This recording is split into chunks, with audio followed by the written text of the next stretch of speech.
देख रहे हैं आप और मैं हूं आपके साथ नंसी शर्मा। तो सत्ता का महासंग्राम शुरू हो चुका है और सुबह 7 बजे से ही इस महासत्ता के संग्राम में यानी कि लोकतंत्र के इस महायज्ञ में सभी अपने वोटों की आहुति देने के लिए भी अब मतदान केंद्र पर पहुंच चुके हैं। और आप सभी से एक यही अपील कि अगर अभी तक आप सभी ने वोट नहीं किया है तो पहले जाकर वोट करें, सारे काम छोड़ दें, सबसे पहले वोट करें।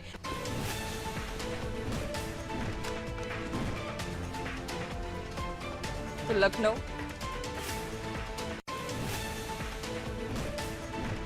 13 लोकसभा सीटों पर जहां मतदान जारी है और 13 लोकसभा सीटों पर उत्तर प्रदेश की 13 लोकसभा सीटों पर मतदान, जहां हरदोई लखीमपुर में ईवीएम की शिकायत भी दर्ज कराई गई है। फर्रुखाबाद उन्नाव में भी ईवीएम की शिकायतें सामने आ रही हैं। कई बूथ पर मतदान बाधित हुआ जिस वजह से, चूंकि यहाँ ईवीएम में गड़बड़ आ गई, ईवीएम खराब हो गई जिस वजह से मतदान बाधित हुआ है।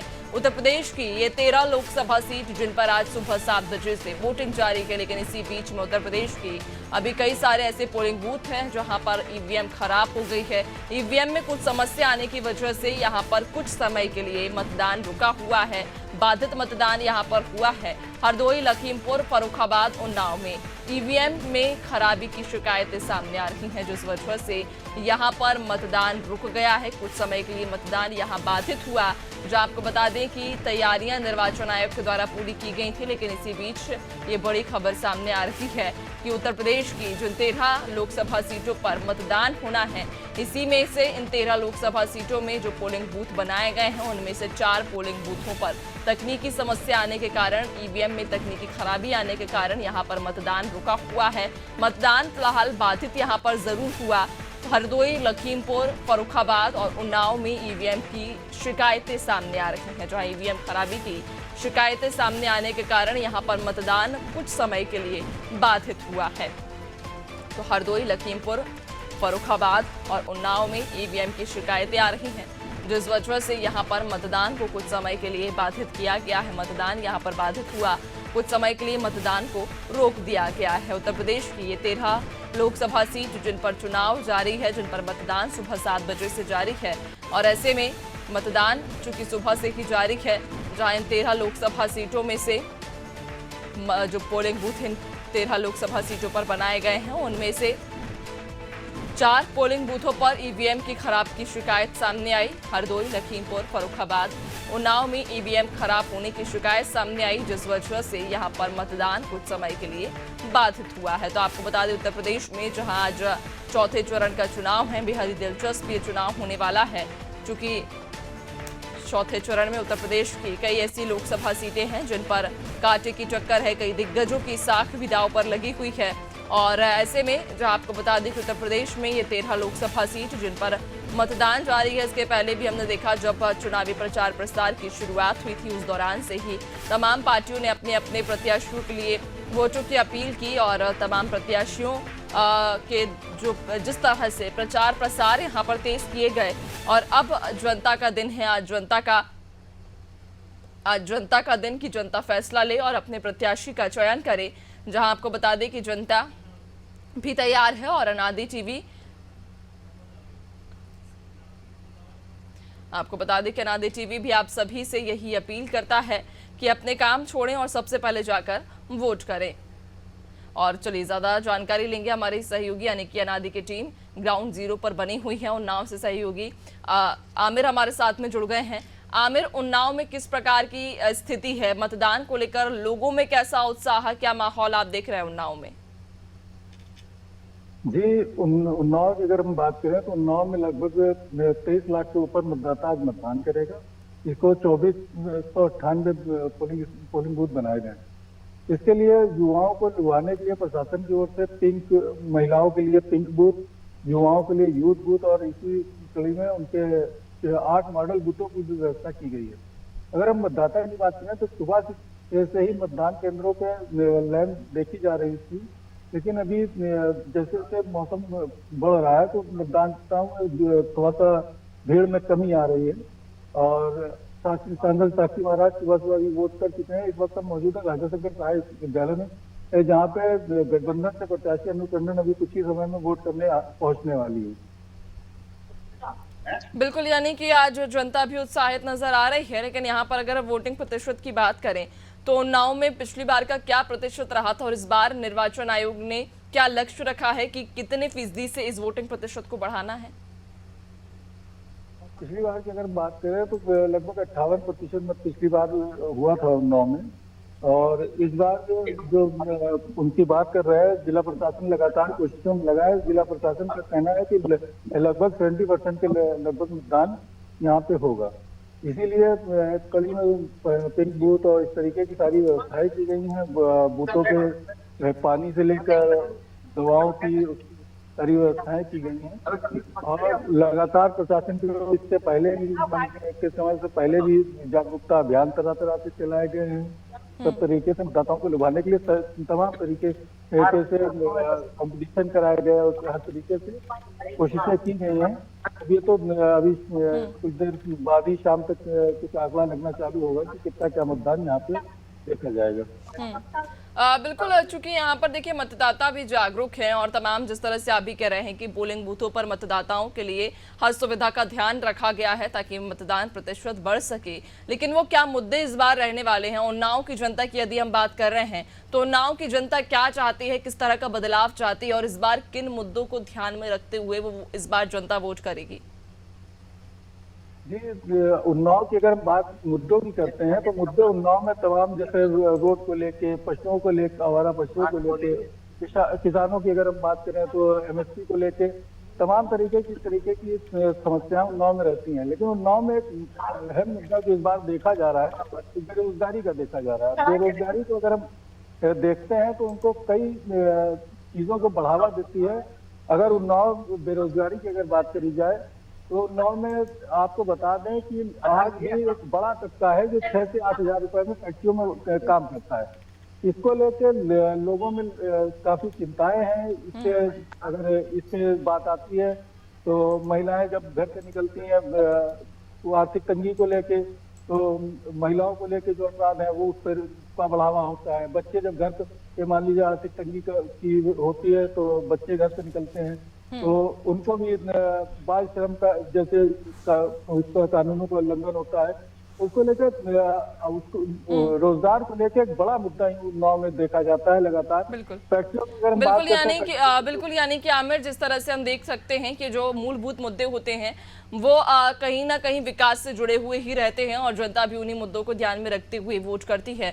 बने रहिएगा आप, और भी आगे आपसे हम अपडेट्स लेंगे। फिलहाल इस वक्त की बड़ी खबर की ओर रुख कर लेंगे। मध्य प्रदेश से जुड़ी हुई ये बड़ी खबर सामने आ रही है जहां पर सीएम डॉक्टर मोहन यादव ने मतदान किया है। अपने मताधिकार का उन्होंने प्रयोग किया। फ्रीगंज के बूथ नंबर 60 पर उन्होंने अपना मतदान किया है। सीएम ने मतदाताओं से भी मतदान करने की अपील यहां पर की है। जहां आपको बता दें कि सीएम डॉक्टर मोहन यादव ने आज मतदान किया। फ्रीगंज के बूथ नंबर 60 पर वे पहुंचे जहां उन्होंने मतदान किया है। सीएम ने सभी मतदाताओं से मतदान करने की भी अपील की है। तो मध्य प्रदेश में भी 8 लोकसभा सीटों पर चुनाव जारी है और इसी बीच ये तस्वीर सामने आई जहां सीएम डॉक्टर मोहन यादव अपने गृह क्षेत्र उज्जैन पहुंचे और यहां पर उन्होंने फ्रीगंज के बूथ नंबर 60 पर मतदान किया। सीएम ने सभी मतदाताओं से भी मतदान करने की अपील की है। तो ये तस्वीरें हैं उज्जैन से, सीएम के गृह क्षेत्र से, जहां पर उन्होंने अपने मताधिकार का प्रयोग किया है। और एक बार फिर रुक करेंगे सहयोगियों की ओर। हमारे सहयोगी लगातार हमारे साथ जुड़े हुए हैं। उत्तर प्रदेश की सभी 13 सीटों पर लगातार अनादि टीम के जो सहयोगी हैं वे मौजूद हैं और पल पल की अपडेट भी हम तक पहुंचा रहे हैं। उन्नाव से जो हम बात कर रहे थे आमिर से, और चलिए अब शिव किशोर की ओर रुक कर लेंगे। शिव किशोर, फर्रुखाबाद में किस प्रकार की तस्वीरें हैं? शायद आप पोलिंग बूथ पर ही मौजूद हैं, खड़े हैं वहां पर। जनता से भी अगर आप बात करने की बात कीजिएगा, अगर हो और संभव हो पाए तो जनता से भी समझने की कोशिश कीजिएगा कि इस बार उनमें चुनाव को लेकर कैसा उत्साह है।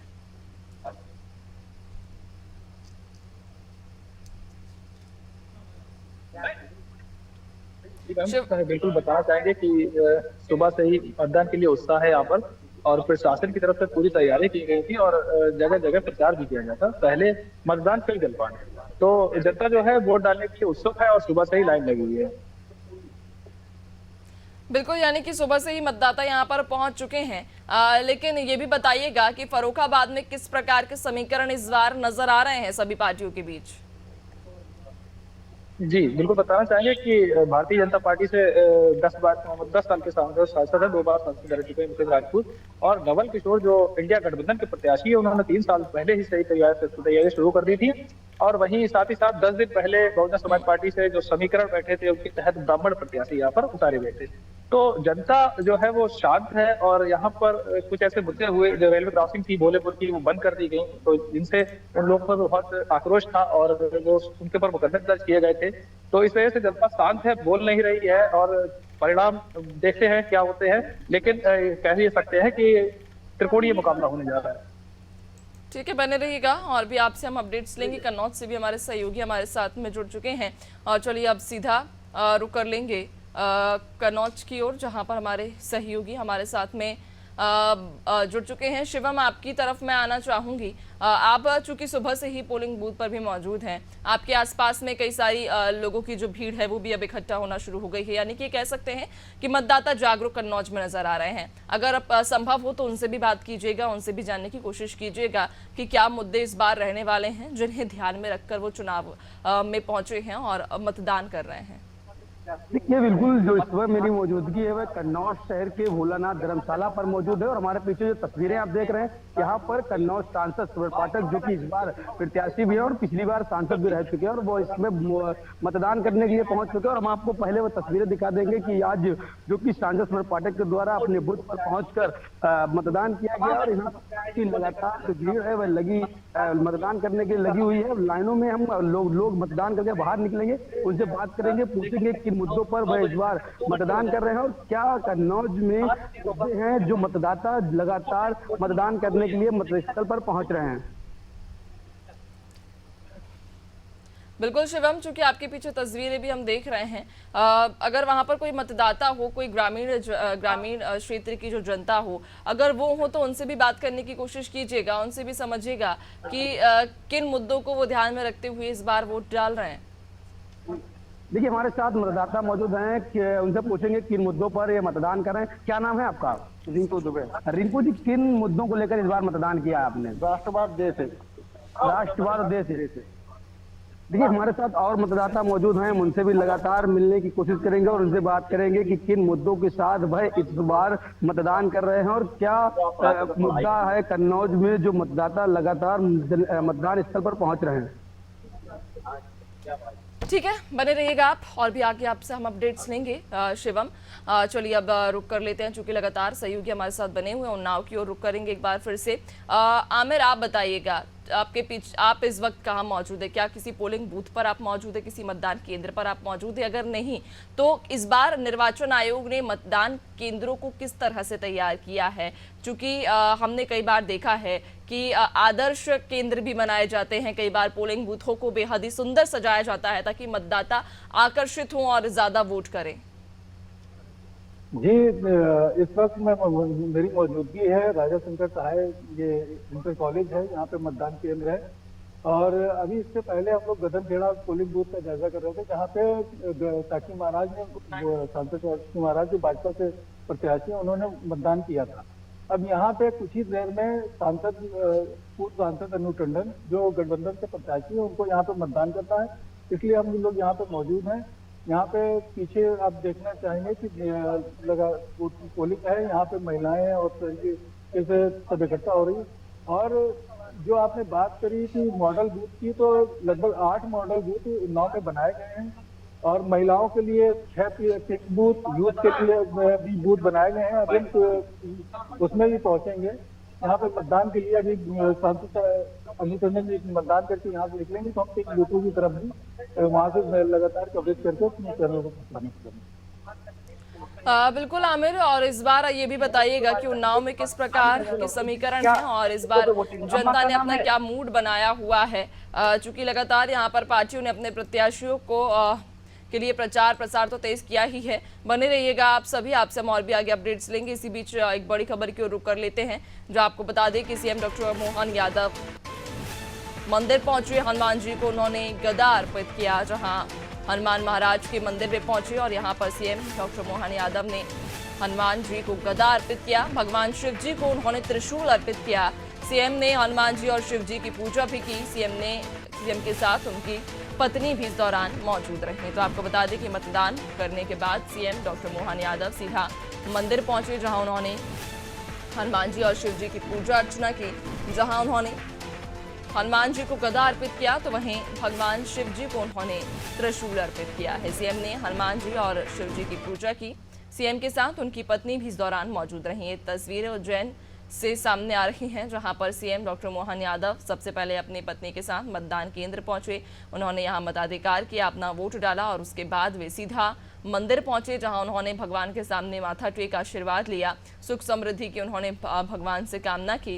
उनके इस दौरान उन्होंने हनुमान जी मंदिर में गदा अर्पित किया तो वहीं शिव जी को उन्होंने त्रिशूल अर्पित किया है और आशीर्वाद उन्होंने भगवान का लिया है। और चलिए अब रुक करेंगे हमारे सहयोगियों की ओर। हमारे सहयोगी लगातार हमारे साथ बने हुए हैं, ग्राउंड जीरो पर लगातार सहयोगी हमारे जुटे हुए हैं। उन्नाव से आमिर, आपसे मैं चर्चा कर रही थी, अगर आपके पास में जनता हो, जो ग्रामीण हैं, जो वहाँ के लोग हैं, मतदाता हैं, वो अगर आपके आसपास मौजूद हों तो उनसे भी चर्चा कर, उनसे भी जानने की कोशिश कीजिएगा कि इस बार का वो चुनाव किस प्रकार से देखते हैं और किन मुद्दों को लेकर वोट कर रहे हैं। जी जरूर, हम मतदान केंद्र अभी यहाँ पे हम लोग मौजूद हैं। यहाँ पे मतदाता भी बहुत ज्यादा नहीं है, एक एक दो करके लोग आ रहे हैं, मतदान करके जा रहे हैं। तो अभी जैसे ही कुछ लोग आते हैं तो उनसे बात करने की कोशिश करेंगे, आपसे बात कराएंगे और जानकारी लेंगे कि किस तरीके से क्या। हेलो, ठीक है, बहुत शुक्रिया आपका जानकारी साझा करने के लिए आमिर। और भी कई सहयोगी हमारे साथ बने हुए हैं फर्रुखाबाद के, और रुक कर लेते हैं फर्रुखाबाद से भी हमारे सहयोगी शिव हमारे साथ लगातार बने हुए हैं। फर्रुखाबाद में इस बार शिव किस प्रकार का नज़ारा, किस प्रकार की तस्वीर आप देख रहे हैं? मतदाताओं में इस बार कैसा उत्साह और खासतौर पर वोटिंग प्रतिशत बढ़ाने को लेकर क्या इस बार कोई खास विशेष मतदान केंद्र फर्रुखाबाद में बनाया गया है? जी बिल्कुल, बताना चाहेंगे कि मतदाता जागरूकता अभियान जो है सरकार की तरफ से चलाया गया था और ये निर्वाचन आयोग ने इसको लगातार जो है कार्य किया है। जगह जगह पहले जलपान और फिर मतदान के पोस्टर लगाए गए थे और इसी की तरह के तहत प्रचार भी किया गया था। तो इससे मतदाता काफी जागरूक हुआ है। कहीं ना कहीं मायूसी यहाँ है कि जो लिस्ट वोटर लिस्ट है उसमें से नाम काट दिए गए हैं, जो लोग थे वो निराश हैं। तो फर्रुखाबाद की जो जनता है वो साइलेंट है और जो राष्ट्र है उस पर ही वोट कर रही है। और एक यात्रा जो राहुल गांधी ने चलाई थी कि संविधान बचाओ, उसके तहत भी कहीं ना कहीं रुख किया जा रहा है।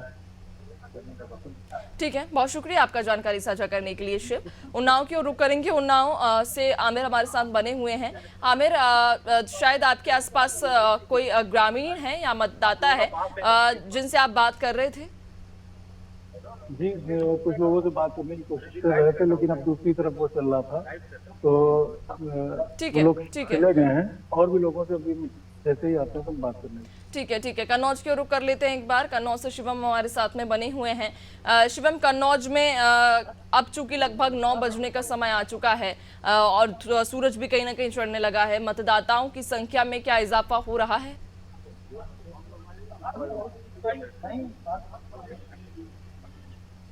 चलिए, आप सभी का बहुत शुक्रिया जानकारी साझा करने के लिए। तो आपको बता दें कि सत्ता का महासंग्राम लगातार जारी है और ऐसे में उत्तर प्रदेश की 13 लोकसभा सीट जिन पर आज चुनाव जारी किया और 13 लोकसभा सीटों में से कुछ ऐसी सीटें हैं जिन पर मुकाबला हाई प्रोफाइल है। यहां पर सभी पार्टियों का अच्छा खासा रुतबा है, जहां पर पार्टियां चाहे सपा की बात करें या बीजेपी की बात करें, दोनों ही पार्टियों का अपना अलग दबदबा है, दोनों ही पार्टियों का अपना अलग रुतबा है। खैर, देखने वाली बात होगी, क्योंकि आज जनता का दिन है, जनता किस पर भरोसा जताती है, जनता किसे वोट देती है। चूंकि अनादि की टीम भी लगातार ग्राउंड जीरो पर बनी हुई है, पल पल की अपडेट इलेक्शन से जुड़ी हुई आप तक हम पहुंचा रहे हैं। लेकिन फिलहाल रुकेंगे एक छोटे से ब्रेक के लिए।